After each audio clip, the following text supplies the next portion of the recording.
કેમ કોઈ સ્ત્રી પોતાના જીવનસાથીને છોડીને બીજા પ્રત્યે આકર્ષિત થતી હોય છે અથવા બીજા સાથે સંબંધો બાંધે છે? તો એના મુખ્ય 5 કારણો છે. પહેલું છે ભાવનાત્મક એકલતા અથવા તો ઉપેક્ષા, એટલે કે ઇમોશનલ નિગ્લેક્ટ ઓર લોનલીનેસ.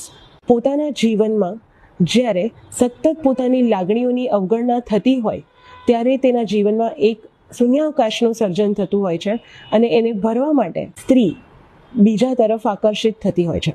બીજું કારણ છે આત્મીયતાનો અભાવ, એટલે કે લેક ઓફ ઇન્ટિમસી. પોતાના સંબંધમાં પેશન, રોમેન્સ અથવા તો ઇમોશનલ તીવ્રતા જે હોય એની ઉણપ લાગતી હોય તો ત્યારે તે બીજા સાથે સંબંધો બાંધી બેસે છે. ત્રીજું છે અટેન્શન સિકિંગ, ધ્યાન ખેંચવા માટે. પોતે પ્રશંસા પાત્ર છે, વેલ્યુડ છે અને આકર્ષક છે તેવું ફીલ કરવા માટે પણ ચીટિંગ તરફ દોરાતી હોય છે.